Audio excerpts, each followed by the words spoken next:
Coming up, we talk Pacoda predictions, Trevor Bauer, and we have a special guest, Tampa Bay Rays third base coach Rodney Linares.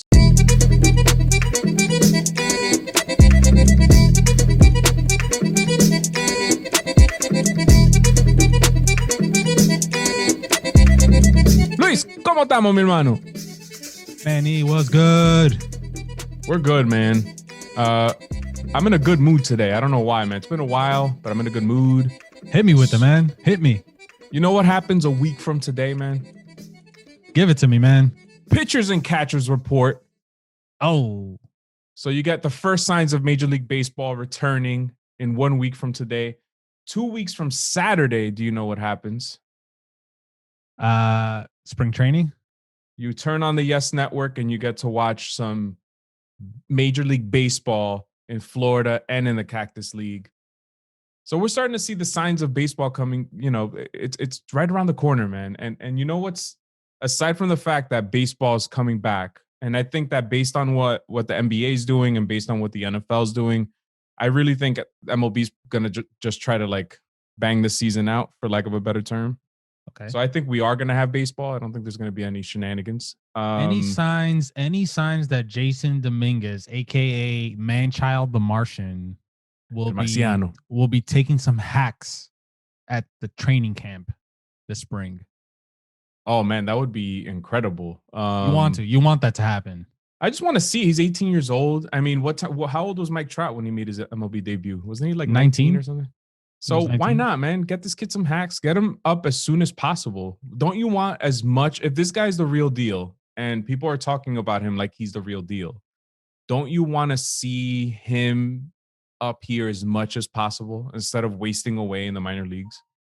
Yeah, I think the MLB needs a Shaq figure, like another Aaron Judge. So I think it would be good for the sport to see a human being that doesn't look like the average ball player. Yeah. In the major leagues. Yeah, I think it'd be good. I'm not gonna lie. And not that I'm affiliating myself with any organization in terms of fandom. As a guy who grew up a Yankees fan, let's put it that way. I spoke with a international vice president for the Colorado Rockies International Scouting and Development, Rolando Fernandez, earlier this week. And I talked about this with him about PED use in DR and like before players reach MLB and stuff, based on the story that your brother told us in our previous podcast, how they injected him with something and he wasn't quite sure what it was. And he kind of assured me that there are more rules in place now. I'm sure that it's not perfect, but there are more rules in place now to make it really hard for these guys to actually do that. Mm-hmm. And I feel good that maybe this Jason Dominguez, not that he's taking anything. He looks like, he looks like the Incredible Hulk, literally. Yeah. But I feel a little bit better that maybe there wasn't any hanky-panky. I don't know if that's the right word. He looks like he has a child's face. Yeah. It's just his body doesn't make sense. But guys, I mean, clearly Manny's name dropping over here. This guy got connections after connections. So if you want more stuff like that, subscribe to this channel. Oh, yeah. Like this video, podcast, wherever you're listening to this. Help us grow. My boy Manny got the connections. You know what I'm saying? I got this, bro. You know what I mean? I don't even know what that was. Anyway, but that wasn't the point that I was trying to make. Let me go back to the point that I was trying to make. Aside from the fact that we know that baseball's coming, which is the most exciting part, you know what else?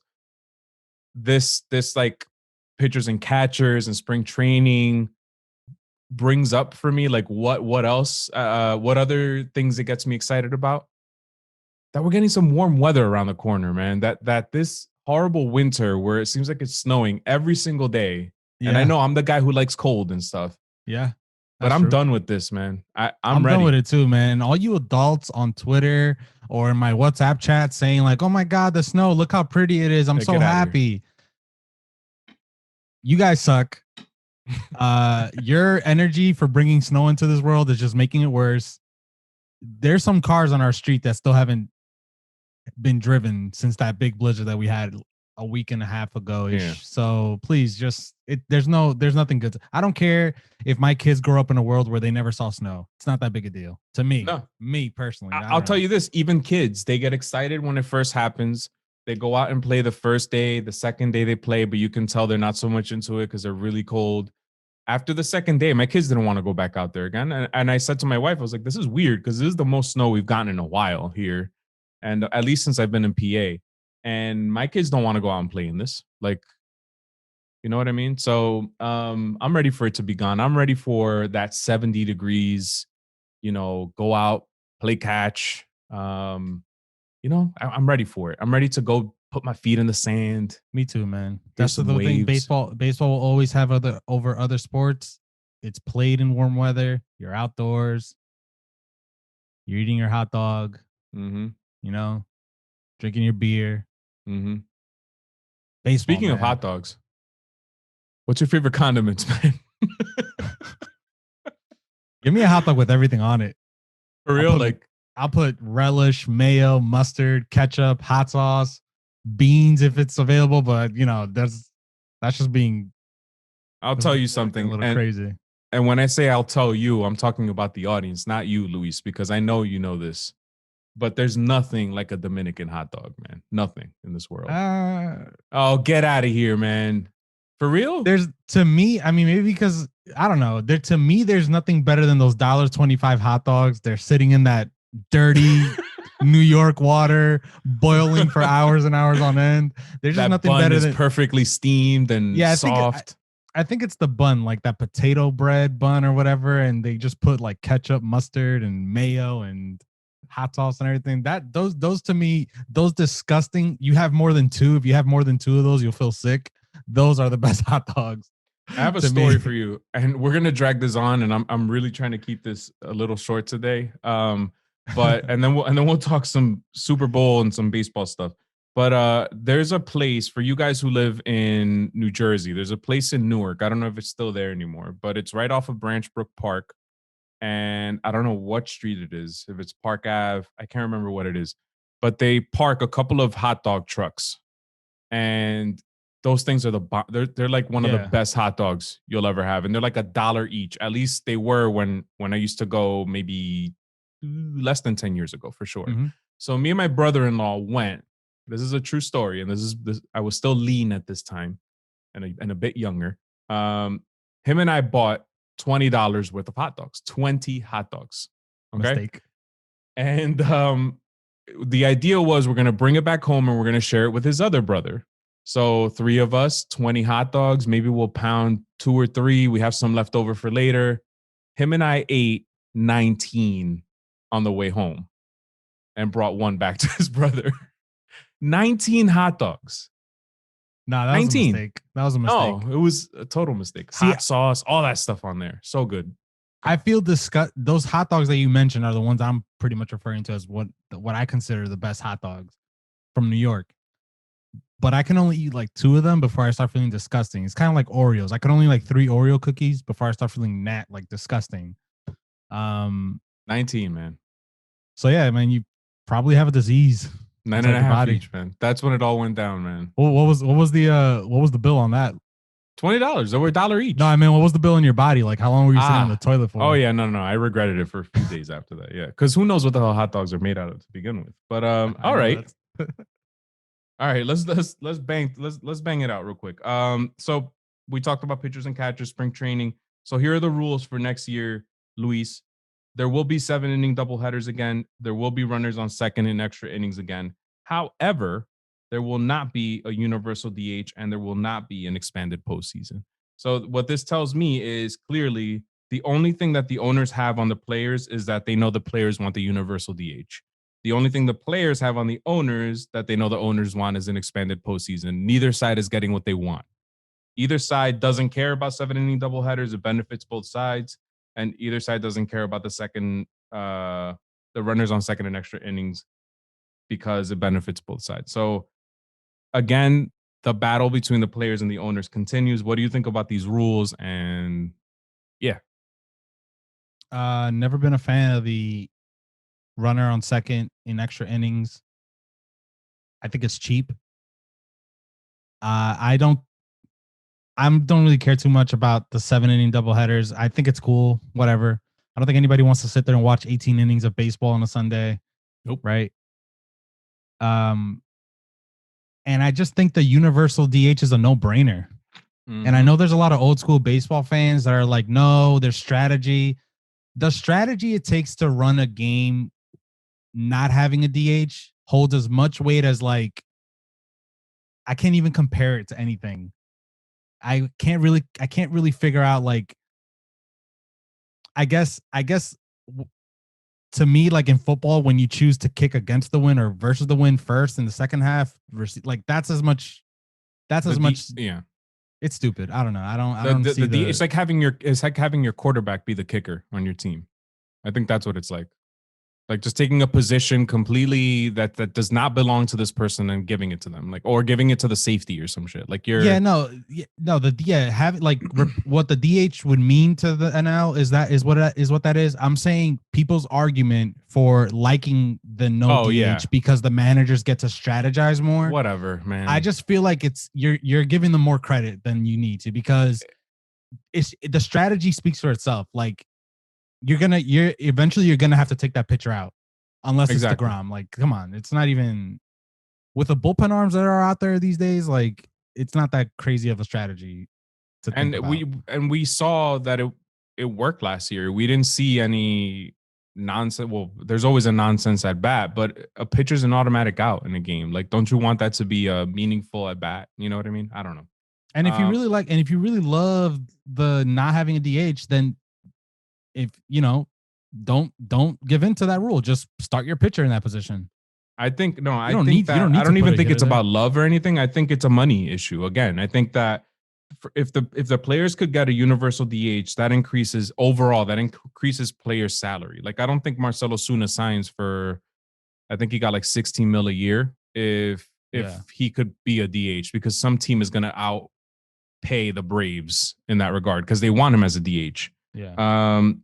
So that was the owner's way of saying, oh, you don't want to give us the expanded postseason, which would give the owners more money, then we're not going to give you the universal DH. Your players can't make more money. So it's a money thing again. And I just hope that they can figure this out somehow during the season, that Tony Clark and Rob Manfred continue talking during the season and there isn't a work stoppage. Because can you imagine going through COVID where they were going back and forth and we ended up only having 60 games?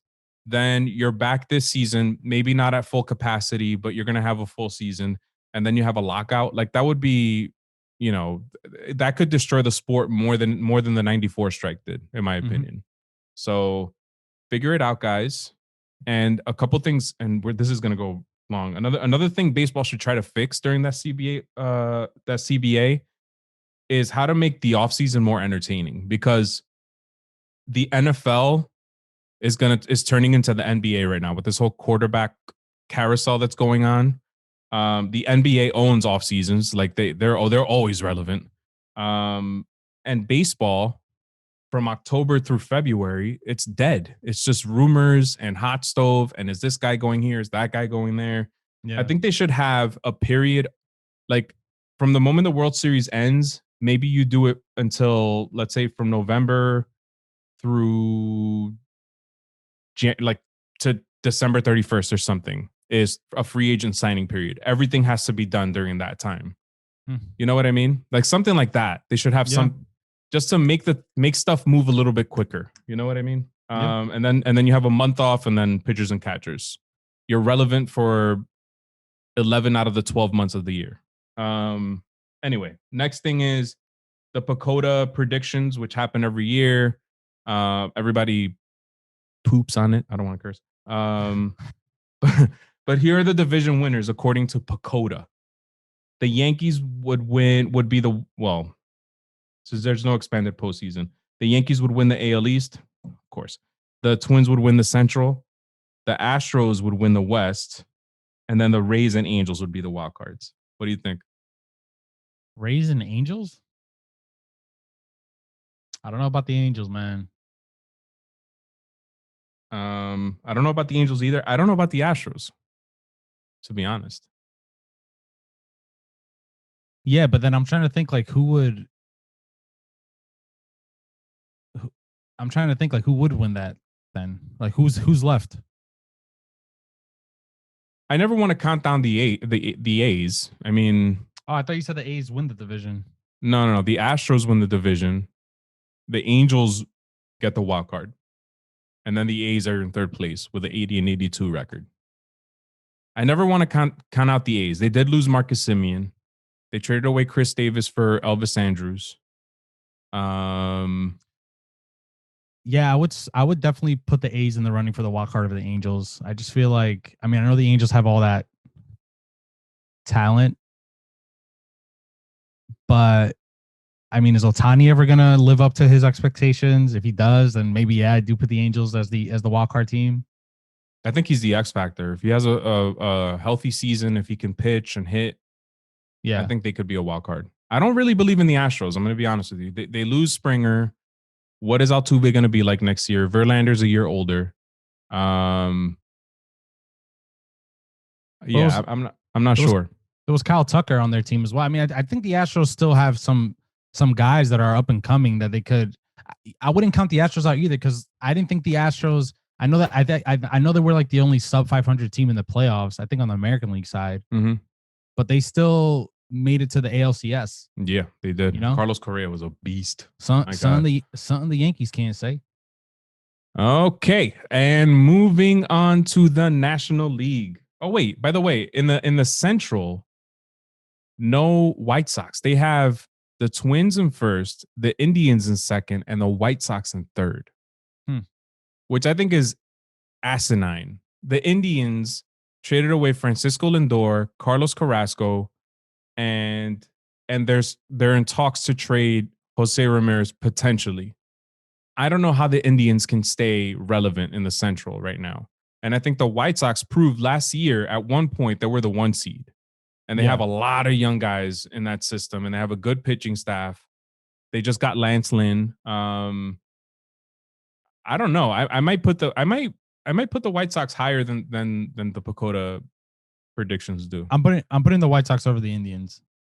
Yeah, me too. I might even put them in the postseason over the Angels or the Rays. I don't know if I'll never count out the Rays, but I don't know what they're going to look like. I'm kind of up in the air with them. In the National League, we have the Dodgers in the West, the Mets in the East, the Brewers in the Central, and then the Padres and the Cubs taking the wild card positions. Wrong. Braves over the Mets in the East. They don't even have the Braves in the postseason, which I think is crazy. Ridiculous. Right? they just re-signed Osuna, man. Like they have the Braves fourth in the division. What? They have Max Fried. Soroka should be back next year. Freeman, Osuna. Yeah, I don't know. Acuna. Albies. Soto, Acuna. I don't think the Cubs are going to. I don't know how they have the Cubs in the postseason and not the Braves. I could see the Mets winning the division. That's fine. Let's give it to the Mets or the Braves. Both of those teams are going to the postseason. I do not see the Cubs going to the postseason. Could this all? Yeah, Cubs aren't. I don't think the Cubs are going to the postseason either. Could all this just be a quick cash grab for all the Cub fans out there that are still clinging on to like that great team that they had a couple years ago, where they're looking at the Vegas odds and it's like plus 1,000 something that the Cubs are winning the World Series, and they're like, well, I'm going to put a bet because this thing predicted them going to the postseason, right? And look at these betting odds. Like, I got to take these odds. Could all this just be connected? Maybe. So according to this, every year Pacoda, this is Baseball Prospectus's projections. They do it prior to each year. Every year, Pacoda forecasts MLB standings and individual player performance. Pacoda takes teams' depth charts and projects the playing time and stats for all their players, then simulates the season to come up with estimated win totals and playoff chances for every team. You know what, man? We're going to have an episode coming up soon with Antonio Ortiz, Dean Ortiz on YouTube. Maybe we should have him I should ask him, would you be willing to do a Pacoda counter argument or something? I think MLB the show, because I wonder how did they simulate the season? What did they use? We know that they use the depth charts, but what do they use to simulate? I don't know. I don't buy this. I don't like it. I don't like it. Was there anything else we wanted to talk about, man? Trevor Bauer signs with the Dodgers. 40 mil. He did it. I'm sorry, man. He took that money because he just wanted to be the highest paid player for a year. Just gonna. It's an interesting deal. It looks like he's getting 40, then 45, then 17. Yeah, and it's opt out every year, so he could decide to opt out this year and potentially get more money. And maybe that's how baseball contracts should be moving forward, right? Because like in hindsight, like Pujols' deal, Cano's deal. I don't know, man. I used to think this was great, but look at you. It's starting to look bad. It's 30, man. Once you hit 30, the logic changes in your brain a little bit. Like the numbers crunch a little differently. And I have to give credit to the Dodgers because they're above the luxury tax threshold. This definitely puts them way over it. And they still were aggressive and went after him. Whereas you have teams like the New York Yankees, you have teams like the Boston Red Sox, you have a lot of teams that are big market teams that are not spending the money. And I said this before, and I'm going to say it again. The CBA is up at the end of this year. The luxury tax number is going to change. It doesn't carry over to the next year, as far as I'm concerned, unless if the players and the owners agree, the luxury tax carries over into the next CBA or whatever. But for now, we don't know that. I'm pretty sure it doesn't. So why aren't you, if you have the finances, why aren't you moving heaven and earth to try to make your team as good as possible right now? You're not going to get punished for it. At least not as harshly as you would have. I'm wondering what teams consider like making more revenue for them. Is it like getting like a one superstar player so that you fill the seats in the stands, or is it getting a better overall team? And is it even worth it because teams like the Dodgers are just above and beyond better than everybody? And I don't know. I don't know what the answer is. Here's another thing. A George Steinbrenner move here. Trevor Bauer to the Mets. And I know that they were in talks and it was close that they were going to get together and it didn't work out. But Trevor Bauer to the Mets automatically catapults their ratings because you don't know what this guy's going to do every time he's up on the mound. Is he going to chuck the ball over the center field wall again? Is he going to do the Conor McGregor shimmy or whatever? You know what I mean? You don't know what he's going to do. He's going to be a ratings boost. There you go. I was going to say something else. A curse. So, Manny, I think there's one more thing we should talk about before we sign off. Dímelo, mi hermano. MLB will be changing the baseballs. Oh, my God. Wait for it. The DK reduced the home run output. Is this what Theo Epstein was hired for?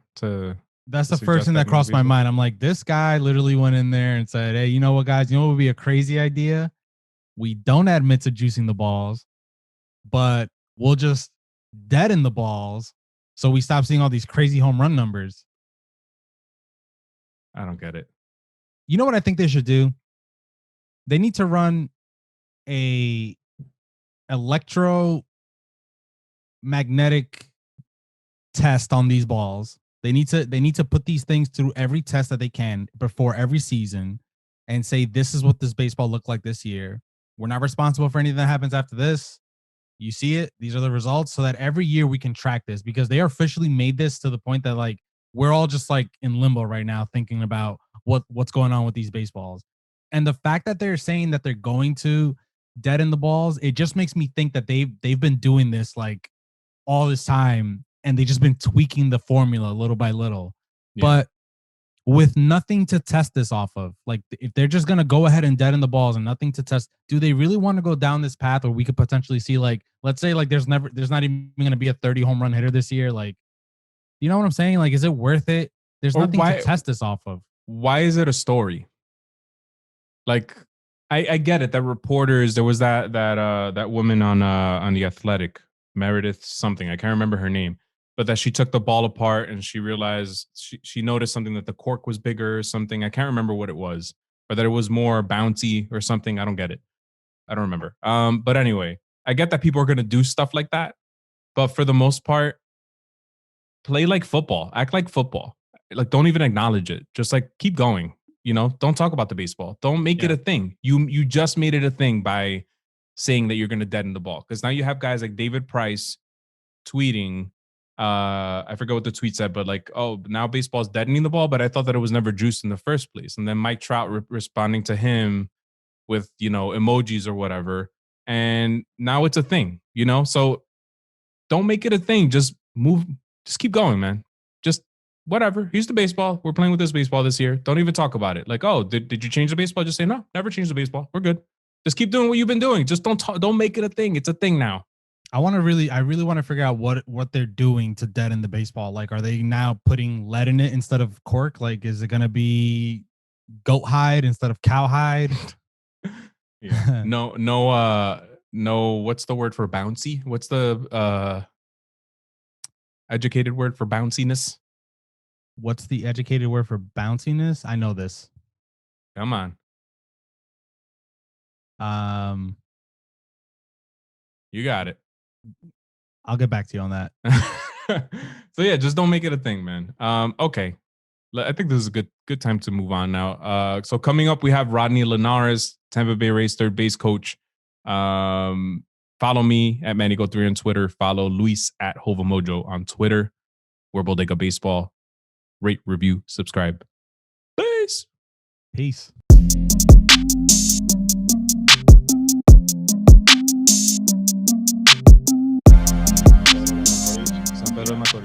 And tell us about your upbringing there. So what was it like growing up? A lot of people talk about playing, vitilla or playing with the cardboard gloves or whatever. Tell us about you.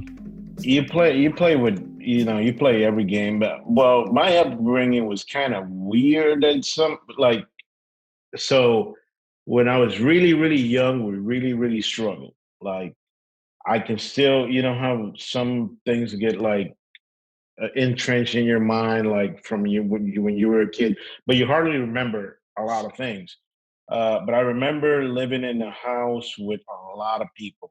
Mm-hmm. I remember it was a struggle going to bed at night because my mom and my aunt,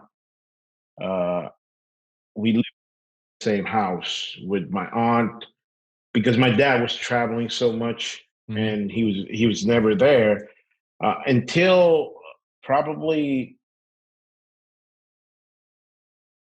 I'm going to say like 10 or 11. Okay. My dad kind of got a better job and started making a little decent money, stopped working in winter ball. For some reason, there was a correlation between him stopping to work in winter ball and I guess the Astros giving him a better job. So he bought a house. He actually moved to a rental house alone, like me and my family. I cherished the times when I was younger with my cousins, which I, think the world of, and they're like my brothers too. But and then he bought a house. He actually built a house, and it was really nice. He still lives there. Now it's like a really big house. Mm-hmm. But it went from being like one story to two stories. Yeah. And then my mom did how Latino women are, that she made like a bunch of renovations and stuff. But but my upbringing was kind of normal. I would say middle class. Middle class upbringing. A lot of playing on the street. Like, we didn't have all the amenities that kids nowadays have. But it was a great time. I started falling in love with baseball since I was like so young. That if I told you, like, I would be lying, because all I've known in my entire life has been baseball. I remember going to the park when I was 5. I remember, being in my first fight in the kids fight, and to this day, like, I remember all that stuff. But I had a really nice upbringing, playing in the street, playing in the little countryside. Playing vitilla. I played vitilla until I was shit. I haven't played in a couple of years, but I still play with my cousins. Yeah, so I played vitilla until the other day. Yeah, but you got to remember, I'm a little bit older than you. I can't. I don't have the moves anymore. No, we cheat. We are. You could. The lovely thing about vitilla is that you could change the rules. Like, it doesn't have to be a traditional way. You know what I mean? There doesn't have to be any running. Like, I know that a ground ball is an out or whatever, but we'll count it as a hit, whatever. It's a single for us. You still got to catch it. Like you still got to catch it before it stops. So I ain't doing that, buddy. Yeah. By the way, vitilla or tapita? What do you call it? Vitilla. And your dad's house is in San Pedro, the one that he built still? Yeah. Yep, he still lives there. Wow, that's amazing, man. And that's the thing about Dominicans is that for us, my entire life was we want to go back. Even though I was born here in New York, it's cuando vamos a volver para allá? We're going back. When are we going to go back? That's the dream for all of us, it seems like. Is that the dream for you? Story, like my dad, has worked in baseball his entire life. He had like so many offers to like become he was an assistant GM for a little bit, and he hated it because he had to travel so much. And to this day, like I try to get him. I was trying to get him to move to Florida like 2 years ago or a year ago, and we had like this. And he's like, "I told you, man. The only way they're taking me out is you want to take me there. I'll go for a day or two, but I'm not leaving. Like I'm dying here. I'm that's it. Like my dad turned 80 in December. He's battled some stuff, but he's in really good shape, really good health. And he's like, nah, man. And I kind of think the same way. The only problem is now that I think work kind of like it's throwing a little bit of a wrench into it. Like the more I look at the grand scheme of things, like the more I'm thinking about like because I still live there. So but basically I'm spending 8 months out of the year here. And I'm thinking about it, but it's so hard for me because I've gotten so used to going to my mom and dad house every day, just driving by and stopping and saying what's up and seeing what mom's cooking and eating what mom's eating and being able to talk to my parents every day. I think it's one of the luxuries that a lot of people don't have it. And believe me, I know how fortunate I am to have them both, but and that a lot of people don't have that, and that makes me. That kind of threw a wrench in my marriage when I was married because I was like, we moved to Puerto Rico and I was like flying back and forth. I was thinking that the flights were like a commuter, just to go see my parents because because of the way that my dad brought us up was like families first and you know how that goes. Yep, same here, man. One more question about your dad and you. So you said that for as long as you can remember, the baseball is all you've ever known. Is that because your father's involvement in the game? Like, did he introduce you to the game, and is that why you fell in love with it? Because my dad, again, we're 5 boys, and the only one that played pro ball was me. And my brother worked for a little bit in pro ball, but he didn't play, and he went on to do other things. No, because from Dominican, it's baseball. So the way out, since my dad worked in baseball, this is the other thing. Since my dad worked in baseball, like a lot of the big leaguers would go by my house just to talk to my dad about stuff. And I got to see George Bell, and Joaquin Andujar was probably one of the biggest influence, not only my life, like a lot of the kids that were growing up back then, because he was so charitable and opened up. He was like the guy that you wanted to be like. There's Joaquin is over there. He's taking all the kids, all the Olympia Botas for dinner. He's buying them whatever. He's giving out shoes. So looking at all of that, like I was like, that's what I want. Like that's what I want to be. Like I want to help out, and I also want to be like whenever I get, when you're a kid, like if I'm there, like he's here, like that kind of opened up like started my love for it. It was more about like seeing what they did outside of the game and then falling in love with the game once you start playing it. But my dad would always have one saying. My dad used to say all the time, whoever wants to play has got to wake up in the morning. Whoever wants to go practice.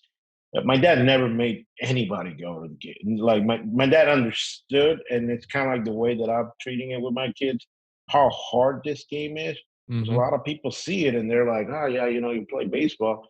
And my dad has a really interesting way of explaining it. He said, when you look around at all the other games, like what game is played for 6 months every day and you practice every day?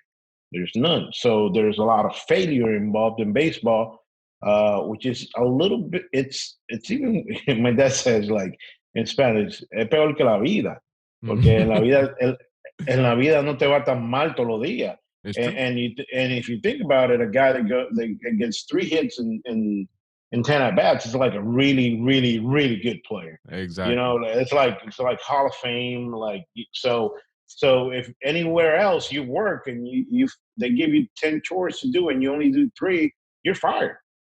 So yeah, but growing up, like that's what made me fall in love with the game. And then the influence that I think that my dad had with the way that he was treated and the way that he treated players, like that made me fall in love even more with the game, and especially after I started coaching. Yeah. Especially to the good point about the failure aspect of baseball, because even now it's even more. Now, according to analysts and experts, strikeouts dike don't matter. Dike is my favorite word, by the way. I say that too much. And a hitter who hits 250, 225 is considered a good hitter now. You know what I mean? As long as he could kill the ball. And so imagine that 25% of the time you're considered a good hitter. It's crazy. Well, how do you feel about that? How do you feel about the evolution of analytics into the game and how it's changed it? So coming from the Astros, which were like the Bangworm, they were like the guys that brought all this stuff. Like when it started, credit for what he did, and seeing where the game was going and being a visionary about that stuff. Skeptical to begin with, when they were telling us to shift here, shift there without any information. But what they were doing is they were gathering information. Right. I remember, having conversations with a lot of them. But again, like you kind of saw it trending that way. And my dad always talked about, there's the big, everybody says it now, but my dad used to say, like, you got to adapt. It started with the computers. Like, my dad's never used the computer. My dad's like as old school as they come. He did his reports on writing. Like my dad would sit for like days doing reports. Then the computers came around, and he was like, I probably didn't evolve this much. And my dad is a really accomplished, baseball man, but he was like, you have to adapt. So when the computers came around, he was always telling us like, and this is my dad again, like I'm talking to you and I'm thinking about how much of a visionary he was with this stuff. Cause he was like, you gotta go, even though you're not, because in Dominican, this, like we don't get like we didn't get computer learning in school because there were no computers. I'm talking, me in the 90s, early 90s, late 80s, early 90s. And my dad would always be like, once you get an opportunity, you got to learn computers. Like you got to go learn computers. I actually have a cousin that works in NASA. He's a little bit older than me, but it started with that too. Like my dad telling he's like, I'll pay for his classes for him to go, and then ended up paying for him to go to college and all that. And then he got an internship. And I have no idea what he does. Don't ask me. All I know he's my famous cousin because he works in NASA. In NASA. Not many Dominicans in no, NASA. But I was just gonna say, man, it has to be the only one in NASA. I don't know if he's the only one, but yeah. But then I think with the way the analytics and the whole computer age came about, we were using computers in the late 90s, early 2000s, and then the analytics started probably around 12. That's when the big revolution came. Yeah. 11, 12, and I remember managing in California, in the Cal League in California, in high A ball, and I remember like talking to my coaches because in minor leagues, most of the time you live with your coaches just to kind of like make ends meet with the rent and stuff, and yeah. So when we were there, we would sit at night after games and be like, what the hell's going on? Like, they're telling us to do this, they're telling us to do that, but it was tough because the lingo and the language that they spoke was like so foreign to us. Yeah. And then once the really, really good thing that they did over there was that they listened early on to the baseball people, and they kind of like created this language of how to explain it to the players. Because my biggest thing was like the analytic part, we have to be able to translate it to the players, and they have to buy in. Right. And it happens to this day. It happens to this day in the big league. Right. But you know, when that started, I'm being super honest. Like I was like, this is the biggest piece of like this shit ain't gonna work. Like you can't tell me that a guy can strike out. Like it used to be like it used to be a pride thing not to strike out. Right. Now it's like, all right, struck out 5 times. It's all right, but he had a home run yesterday, you know. But yeah, but again, like you have to adapt. You have to, try yourself and understand all these things and keep an open mind. Like if you're not open minded in this game, man, you'll be out of the game really, really quick. Yep. And so I didn't want to go this far yet, but it's a good time to talk about this, I guess, because you were in the Astros organization. You were there for like 22 years, 12 as a manager, I believe. And you could see, I'm looking at your best baseball reference page right now. You could see the progression in your career. Like it just gets better and better, higher levels, better performances. You know what I mean?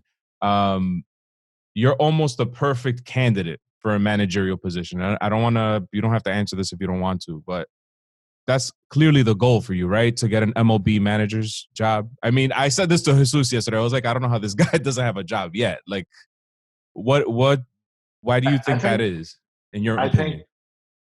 In my opinion, a lot of it has to do with not playing in the big leagues.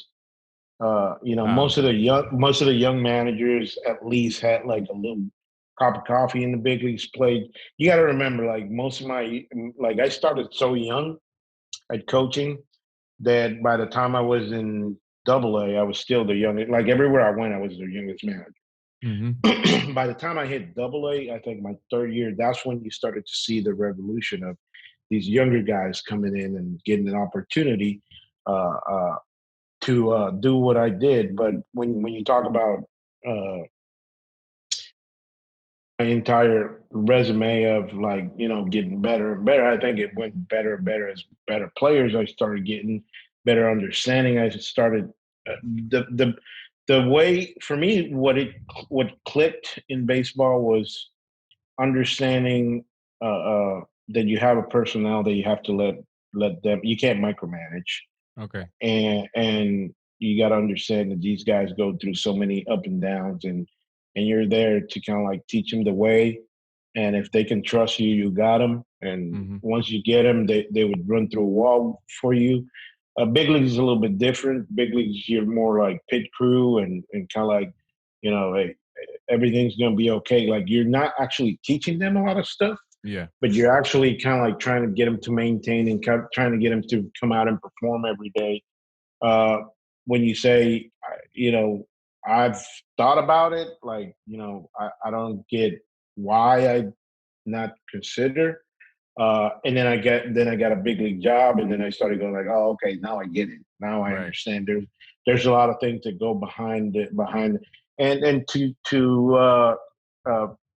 quote AJ Hinch, who used to manage Astros, was like the first person that kind of like introduced me to like brought me up in 15 in late September after we lost in the playoffs, and he was like, okay, I want you to see how it works, because it's not about just going out there and coaching. It's about like the days and days out of being in a big league clubhouse understanding how we do advanced meetings and how our players being approached in the big leagues, which is to a certain extent a little bit different to what they are approached in the minor league.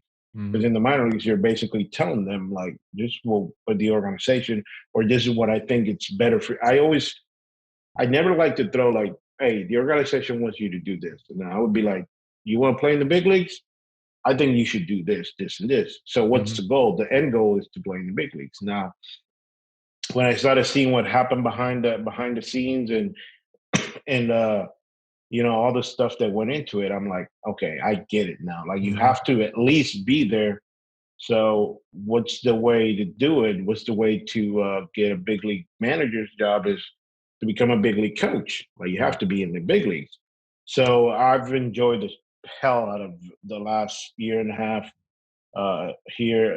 I'm as happy as I can be because the people that I work with here are unbelievable. And the atmosphere, the players, and all the crazy stuff that we do, man. Everything has a reason for it. Like they sit down. So when I'm telling a player, like yesterday, we were playing the Phillies, and I'm telling my third baseman to go to left field, and we have 2 infielders and 4 outfielders, and then the guy hits the ball, 390 feet to right center, but we have 4 outfielders, so one of them was there.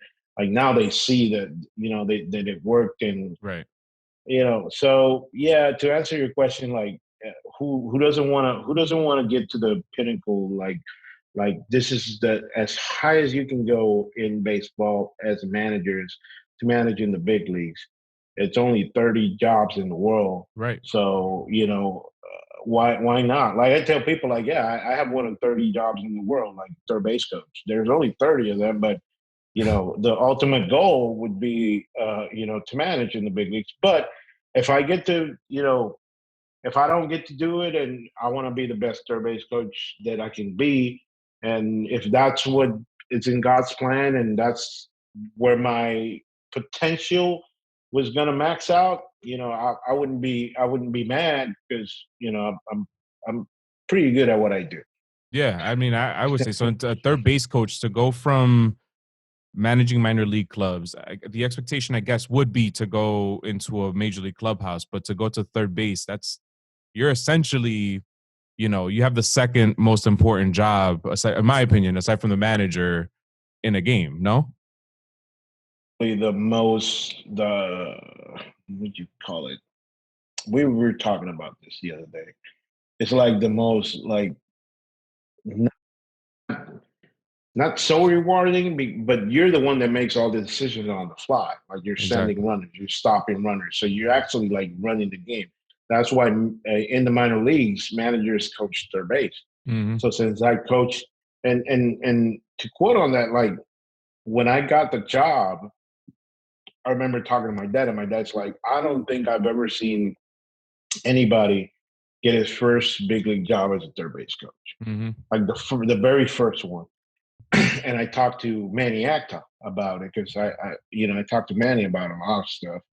And Manny was like, well, when I broke in with Montreal, I started at first. That's where they put people, first base. And they moved me to third. They were like, just go over there and grab helmets and look pretty for the camera. But again, like, yes, the ultimate goal is to one day manage in the big leagues, hopefully soon. If not, again, like I told you, I'll be, super happy to just try to be as good as I can be at what I do that I'm doing right now. So tell me about when you found out that the Rays, because you had been with the Astros for 22 years, you had a good season, a really good season in Fresno, 82-57, a 590 win-loss percentage. And got fired. Yeah. So, like, how was that? Like that had to have been like the low point and the high point in your life. No, it was a weird year. It was like I was starting to think, okay, this is going to be my first year in AAA. I'm going to open up some eyes. I'm going to open up. Let's see how it goes. And once I had a really good team, but then towards the end, there was a lot of animosity and Not a lot of the things were said at the end because of the way they were manipulating the roster, and I thought they were cheating some of the players from that are never going to play in the big leagues, even though they're in AAA.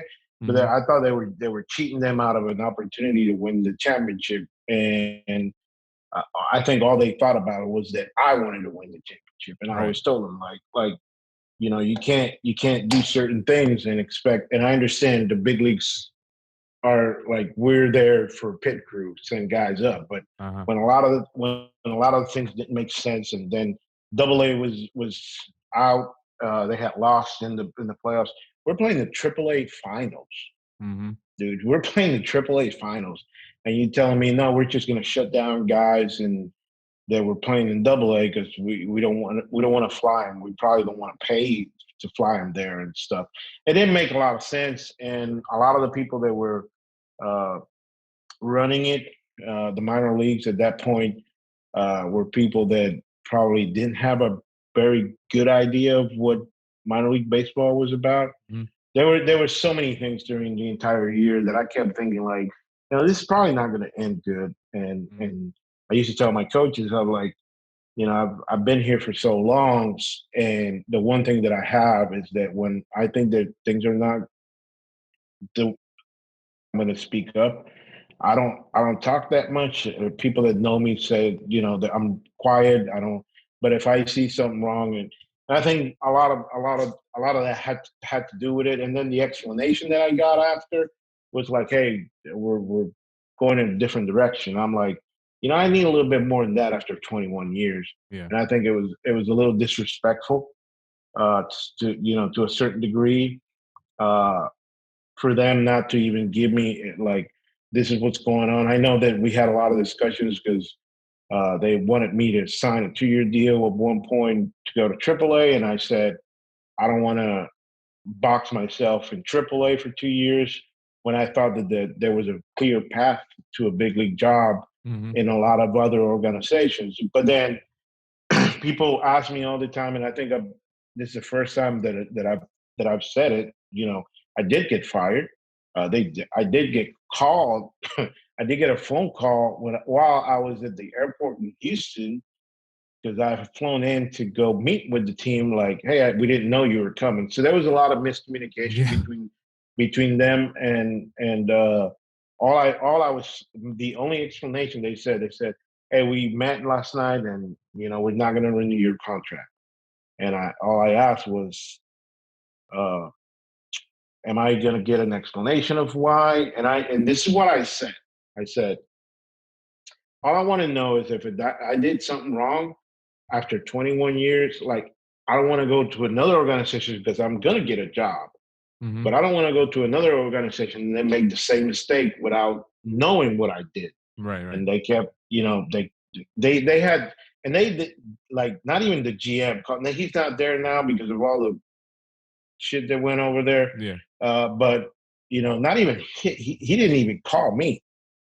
He had like a guy named Armando called me, and I was like, dude, you don't call me and tell me that I'm fired. And it was a shock. It was a shock.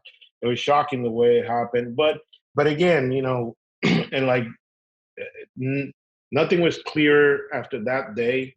That thing that I was always told, like, there's always another opportunity, and when the door closes, a bigger one opens, and all this. And it was weird because the way I got the job was the weirdest thing ever. I don't know if you know the story. It was like the weirdest thing ever. I heard something about you. Jesus told me something about you lost your phone or something. No. It was a weird.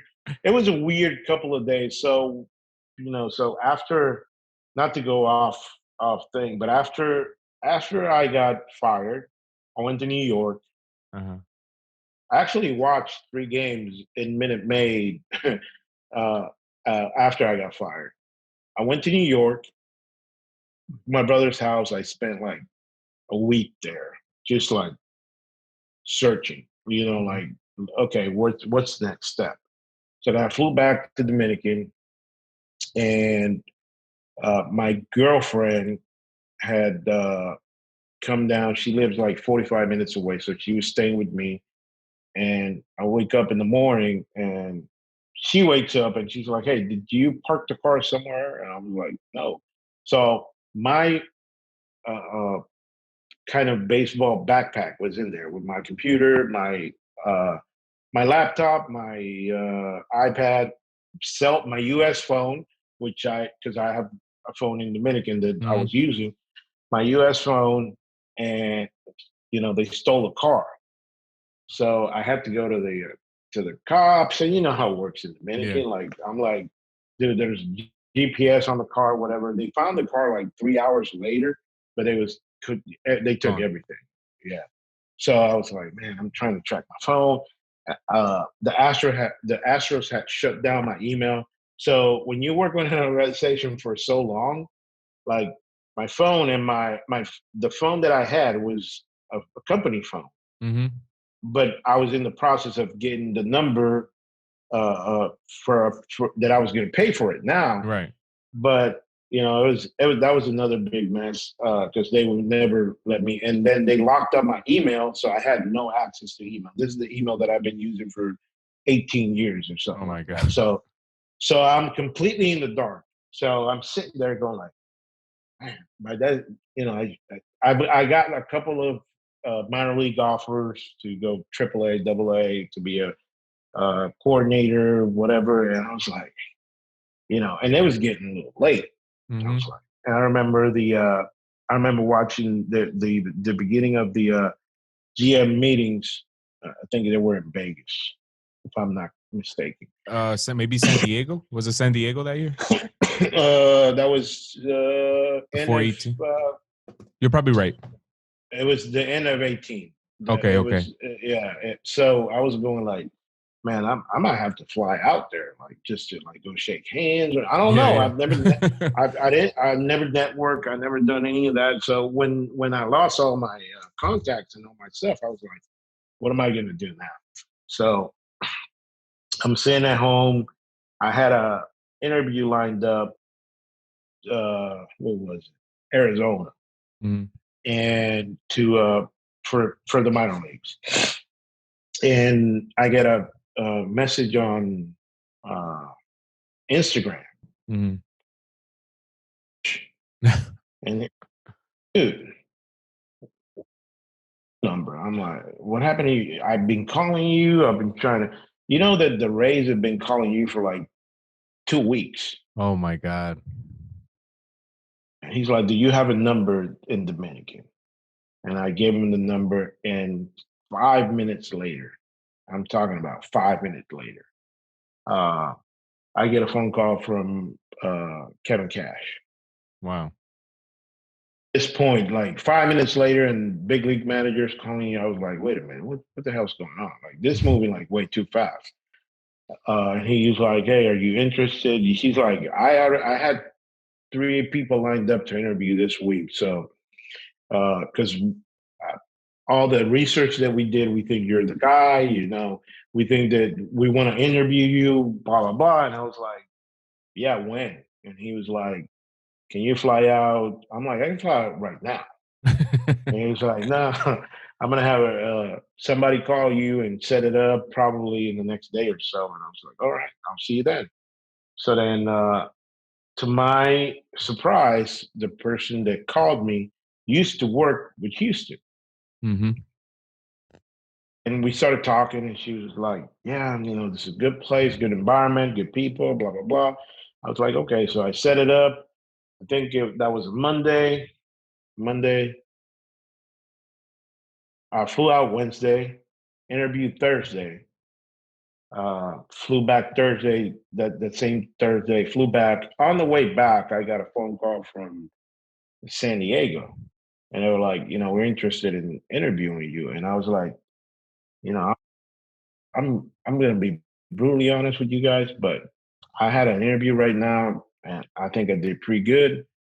And they were like, well, you can't put all your eggs in one basket. And I was like, I'm telling you guys, I want to keep this open too, but as of right now, I'm giving them the first crack at it. Mm-hmm. So, Friday,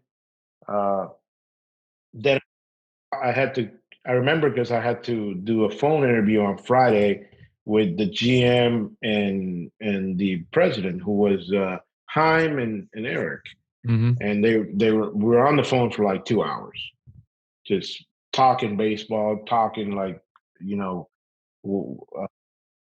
what's your thought process on a lot of the things that happen in game and as a developmental guy and all that, and it went well.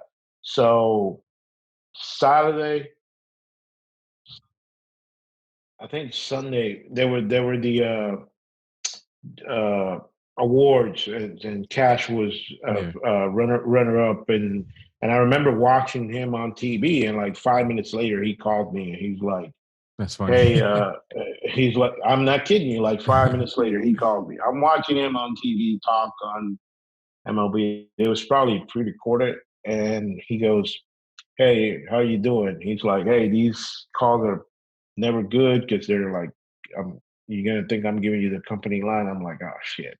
And he's like, "Hey, just to let you know, like, we want you to be the next third base coach." And I couldn't even talk. I was like, "All right."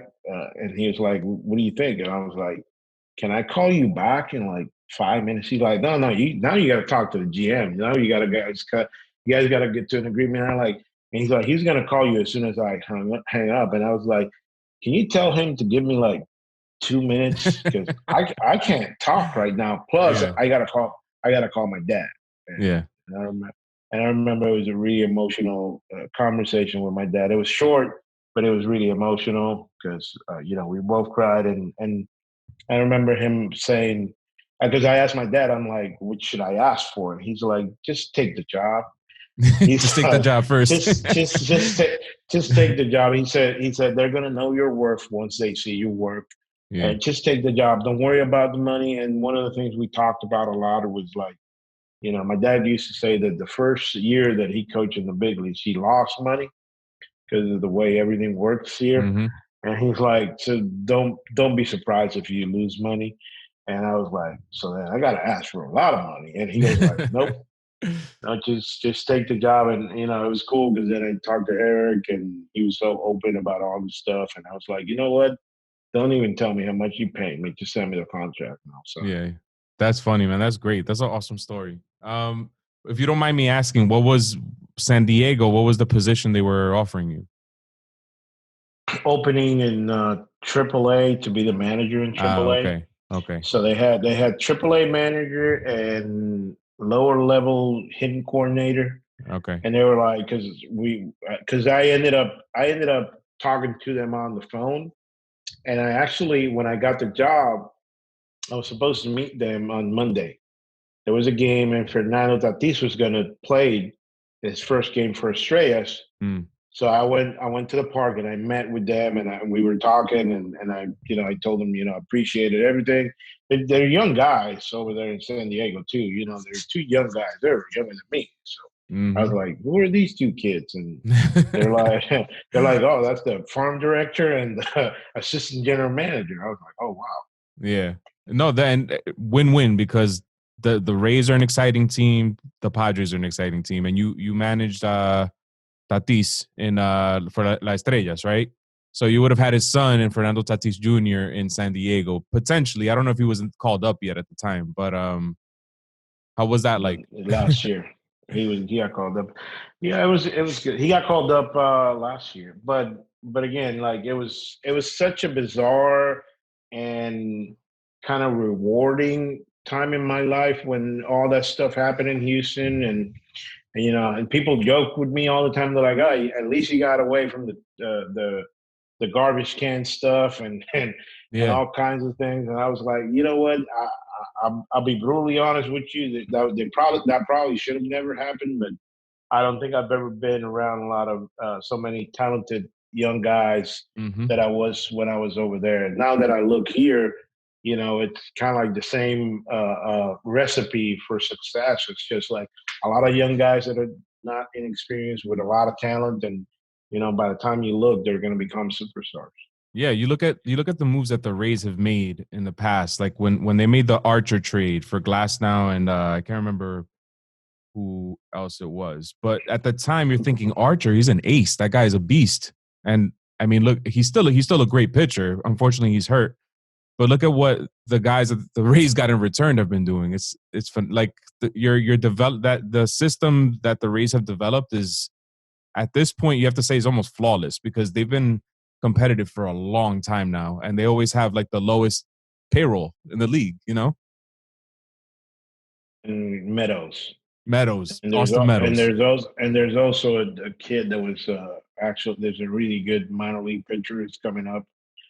So it was you know, like you said, Archer was a ace, but Glasnow is no joke. He's that Glasnow guy's might be that his guy extension. might be. You I don't know. look, I don't know if it's the extension, man, but that guy is special, dude. That guy's a beast. Yeah. That guy works as hard as anybody. He reminds me a lot of like Roger Clemens when I used to see Roger do his workouts. It was like bizarre the way how much he ran, how much he stretched. And this kid is like he ain't no joke, man. And he popping 100 with a curveball this big. Man, the kid is no. I wouldn't even want to. I'm scared for guys when he lets the ball go. I'm like, you have no chance, buddy. But again, that was a interesting time in my life and in my career, and again, the end goal for all this stuff is, I want to have an opportunity to a major league clubhouse and players and see where it takes me. And again, I'm really happy where I'm at right now. I'm happy, but I think there's I've never wanted to sell myself short for anything and try to as far as I can go. And I love challenges. So that would be an excellent challenge if it ever came about. Okay, I've had you for a long time, so let me just ask you two more questions, and that's it, if that's okay with you. So going back to your experience with the Astros, I was trying to count the number of players that went through you. I went from Altuve, I think, was with you probably his whole time in the minors. You had Springer, Bregman, Carlos Correa, J.D. Martinez, Lance McCullers. I could go on and on and on. How was it like mentoring those kinds of players, and did you know that they were going to be special when they were called when eventually they would be called up to the major leagues? Everybody has a different story. Like they're all different. They all have a different story. Because if you think about like Carlos Correa walked in at 17 years old, like you're like major league, like big leaguer. Yeah. So Lance McCullers throw a curveball, you're like, that's a big league curveball. I think the toughest ones are the J.D. Martinez's and the Jose Altuve's of the world.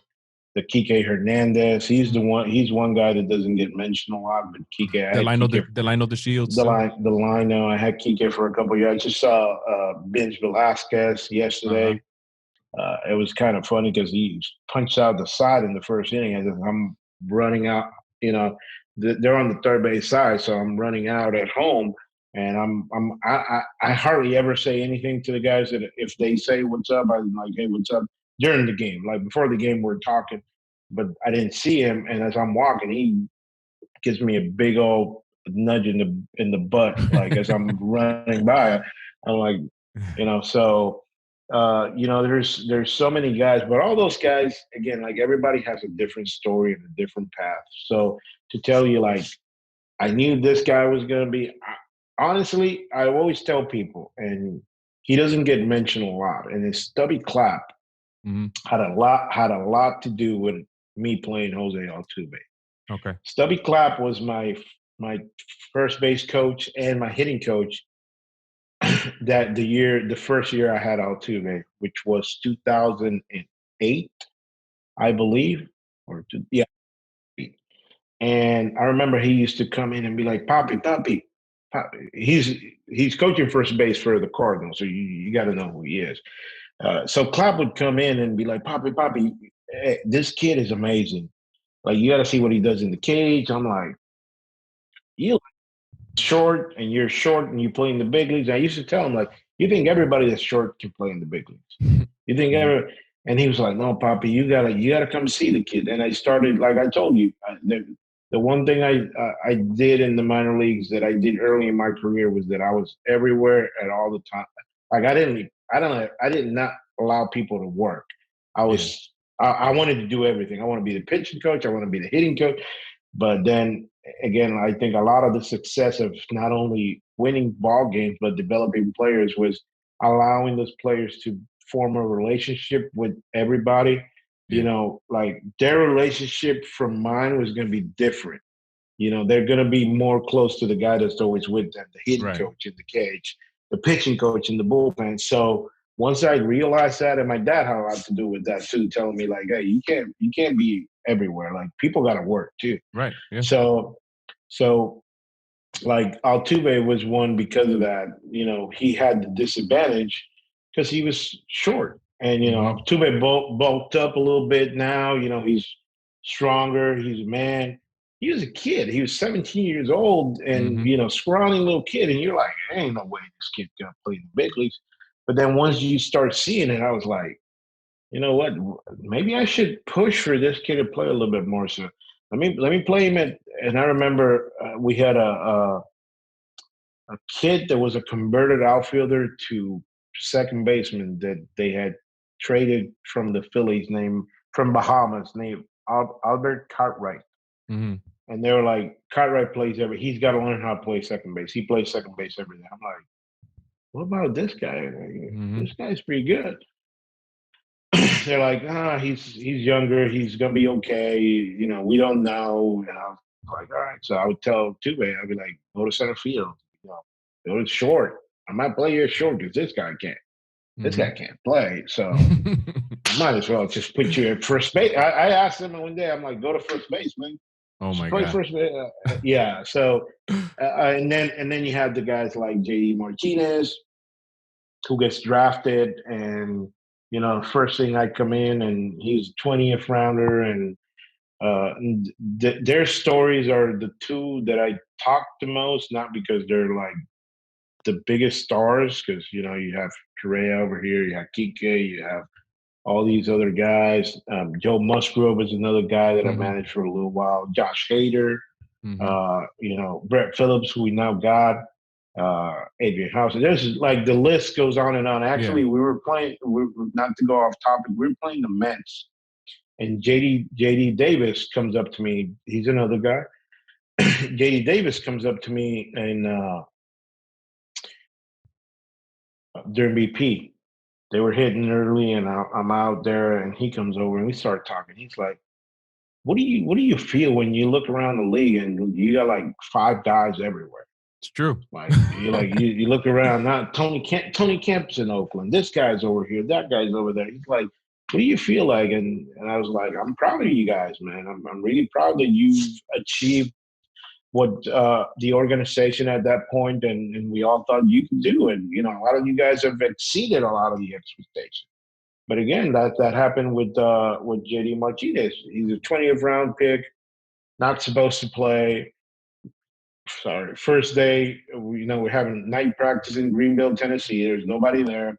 And J.D. Martinez is hitting off a kid named Yuri Perez, Venezuelan, who's probably one of the best small pitchers that I've ever seen. Had a really good changeup. He had Tommy John and couldn't recover.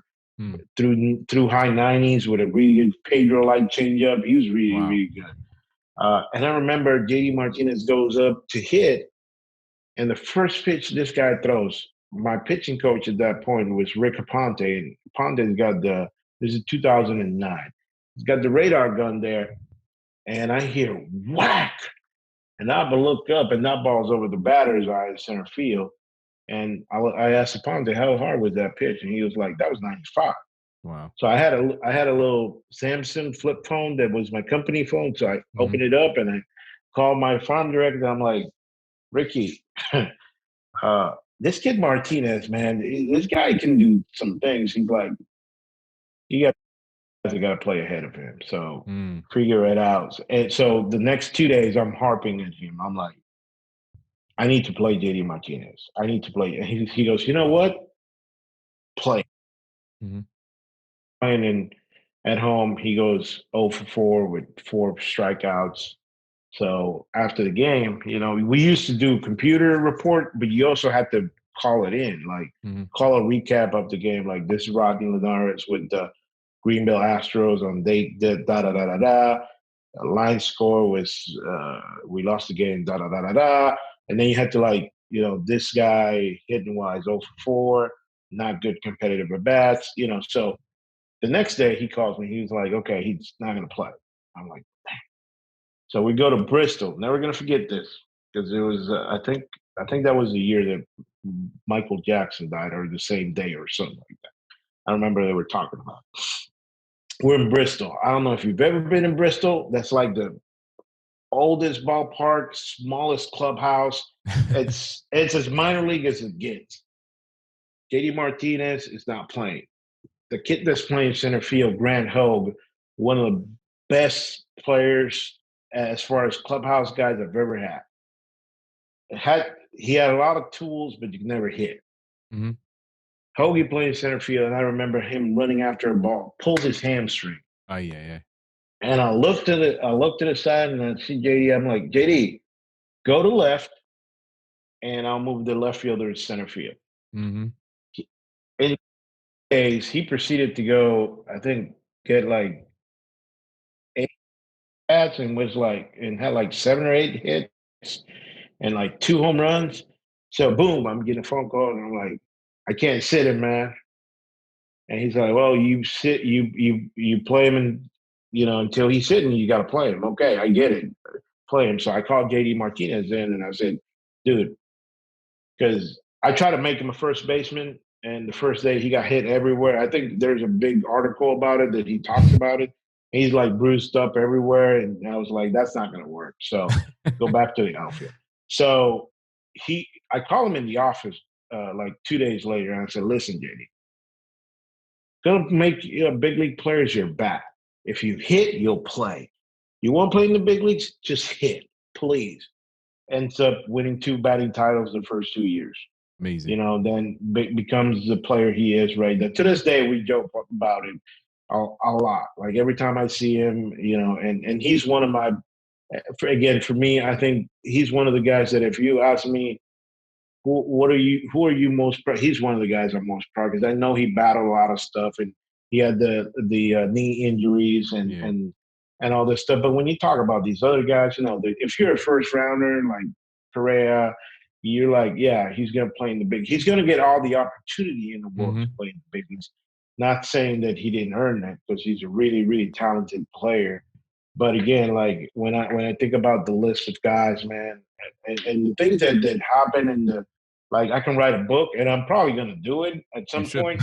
but like Josh Hader, like the day Josh Hader and Brett Phillips, and Adrian Hauser got traded for Carlos Gomez and Mike Fiers.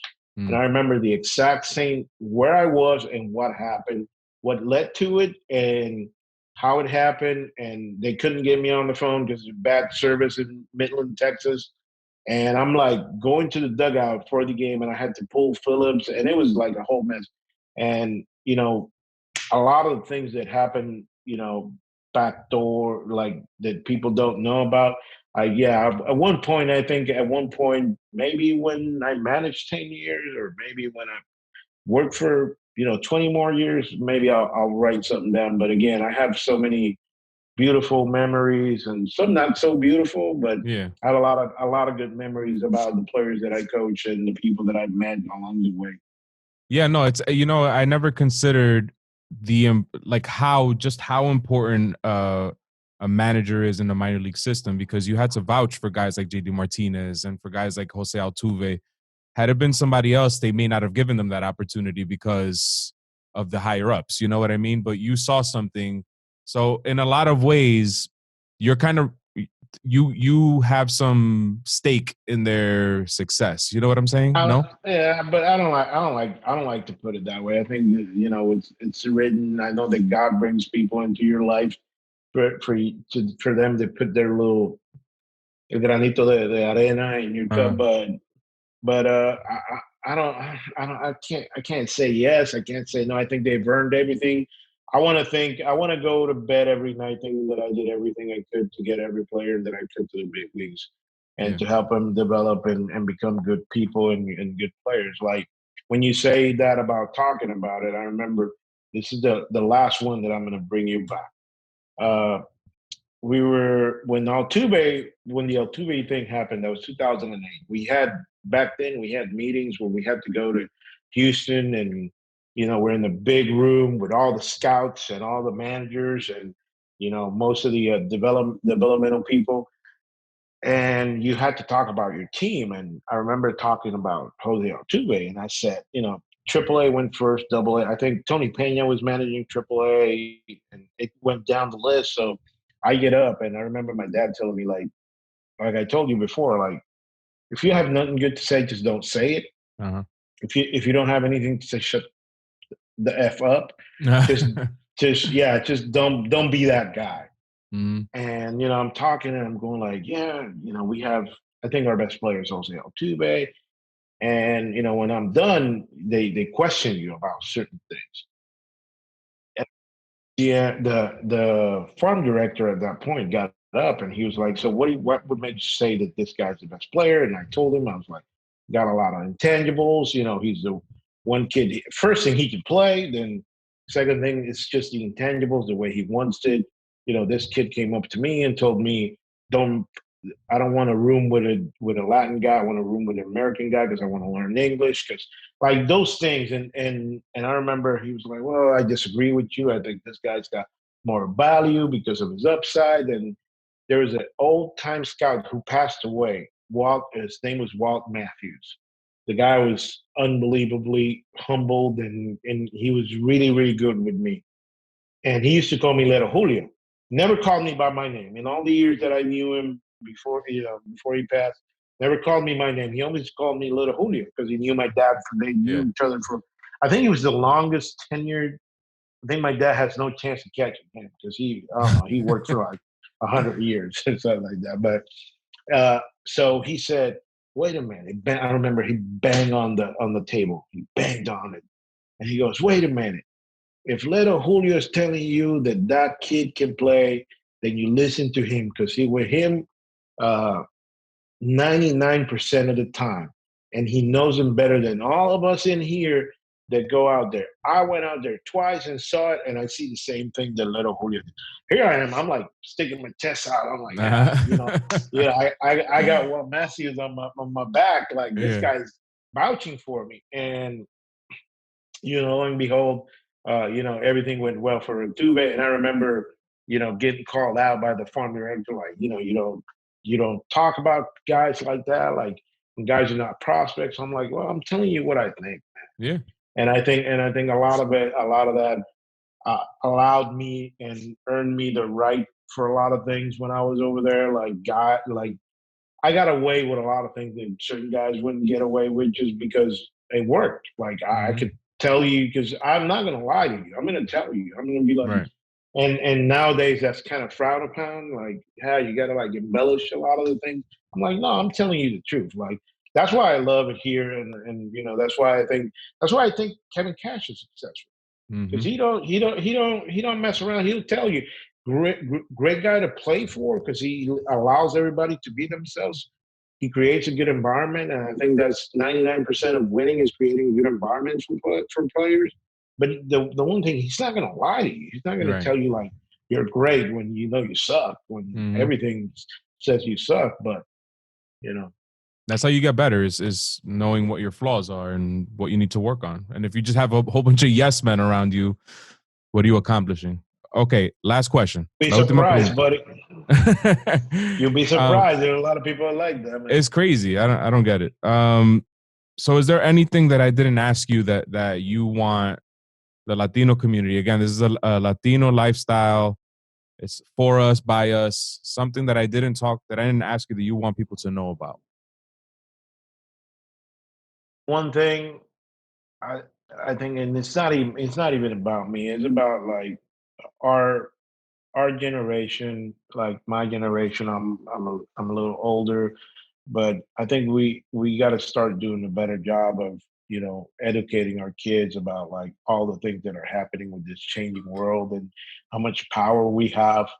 I think for so long we've been, if they talk about being oppressed or whatever. I don't think we've been oppressed. I think that for so long we've been told not to say things, not just don't speak up, don't like when you remember when you growing up and your dad's like, hey, you don't say anything to the. I'm like, no, you have a right.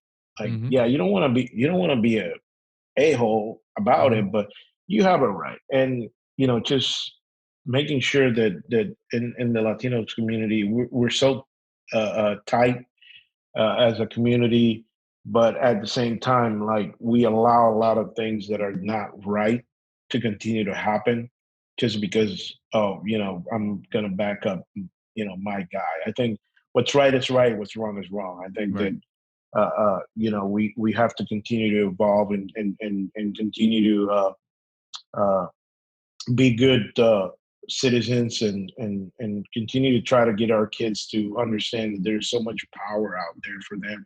Like they can be whatever they want, man. If a kid from Dominican Republic who used to roam sugar canes, eat sugar cane every day and play on the streets and didn't play in the big leagues can manage to become a coach in the big leagues and have a successful minor league career, is all about like your upbringing and your family and the values that you have. Because it could have gone so many ways, man. That I go back and I think about it. And, I know it's not over yet. I know there's a lot of things for me to do in this world, but again, like it's all about like educating our kids and giving them values, and I think our values as Latino people are so good. I don't care where you're from. If you're Latino, man, like I understand you got your butt whipped. Like somebody, mom, dad, auntie. It used to be the neighbor that could whoop your butt. Whoever, Like, man. it used to be that, but My mother nowadays used to tell don't. a priest, si se porta mal, dar una galleta, no importa. So I was brought up. My mom hates when I say this, but I was brought up with my grandma, who passed away a long time ago. My grandma, she used to hit me just to hit me. She would hit me, and I'd be like, "Grandma, I didn't do anything." I'm talking about like 7 or 8 years old, and I didn't do anything. And I remember she saying, "Yeah, but you're gonna do something later." That's what So yeah, like That's funny. I'm really big on the whole family thing, and I understand as Latinos uh, we're family first oriented, but at the same time, I think we need to do a better job of just understanding that not only in America but in our countries we can do a lot better with trying to raise our kids and giving them the values that we were given. I think we allow, and I'm talking about we as like my generation, and because I have a lot of friends that have kids, and I have 3 kids, and I've probably been like I pampered my kids a lot because I've always said like, I want to give them what I never got, but Right. at the same time, I think we need to do a better job of just like talking to our kids about like all kinds of things that are happening right now in this changing world. 'Cause, man, Yeah. things are crazy out there with this pandemic now and all the things that are happening and all the people that have lost their jobs and that have no, there's going to be like a lot of searching for the next couple of years. And I think Yeah. we got to do a better job of like talking to our kids and being open about all this stuff. Okay, so I lied. I do have one more question, but it's quick. It could just be one word answers if you want. Favorite beer. So when you go to DR, beer, which one do you drink? Do you drink a Presidente, Presidente? brother. Okay. Presidente, brother. Some people like Presidente. Quisqueya, and it's No, nah, ain't nothing. nah. Nothing, man. Hey, I would when I was managing in AA, I had a guy that would bring me the clubby there. Anytime we got there, he had a 6-pack of Presidente after the game. And he like take it back to the hotel. I'm like, I don't even have a fridge. I can't drink 6 beers tonight. He'd be like, don't worry, you'll have 6 more tomorrow. So yeah, and hot, especially hot. It has to be cold. Metida de nuevo. Yeah, you know what? They get all over me here because if we're anywhere, I would grab a beer and I would put it in the fridge, in the freezer. Yeah, and they're like, what are you doing? I'm like, I can't drink beer if it's not cold. I can't do it. So, and I don't know how they do it in DR, but so like where my parents are from, when I go visit, se va la luz de todo. Like they don't have nothing. Like many of the times, and it's the beer still perfect somehow. I don't know how, but they do it. Believe it. It's the air. Is it Barceló or Brugal? Rum drinker, but if I'm gonna drink rum, it's probably gonna be Brugal. Okay, all right. And the last one, I'm more of a whiskey guy. Like I've evolved a little bit in that. Like, yeah, rum kills me. No, I'm more of a Johnny Walker. Okay. Guy. Juanito Caminante, le digamos. Yeah. And all right, last one is, so there's nothing like Dominican food. You got your mangú, you got lo tres golpe, you got the sancocho. What's your favorite meal after you know a game, a victory or a loss? What's your favorite meal? I don't eat that much after the game. Like, but if we're gonna talk about like what's my favorite, I got 2 meals that are like that once I go home, I gotta have it. Like I gotta have mangú with chivo. Ooh. I gotta have goat. I gotta have goat, and they gotta have a mangú next to it. And I'm a big sancocho guy. Yeah. When I go to Dominican, we were in City Field. The guy had sancocho, and I asked him, I'm like, "Who made it?" And the guy's like, "Yeah, it was our Dominican chef, and it was pretty good, but it was lacking some dumplings because from San Pedro we eat dumplings all the time. So yeah, but that mangú sancocho." It's funny because we have. I went to visit my parents last summer, and it's hot. We're in a campo in Santiago, which Willie Adames, right? He's from Santiago, I think.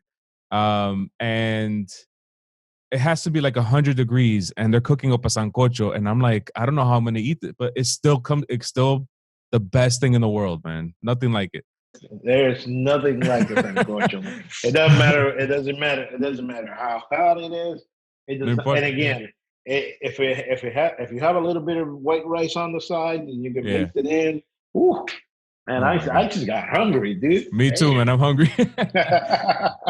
All right, Rodney, man. Thank you for sitting down with me. I kept you for a long time, but good luck, man, and congratulations on the postseason, man. Anytime, okay? Okay, mi hermano. Gracias.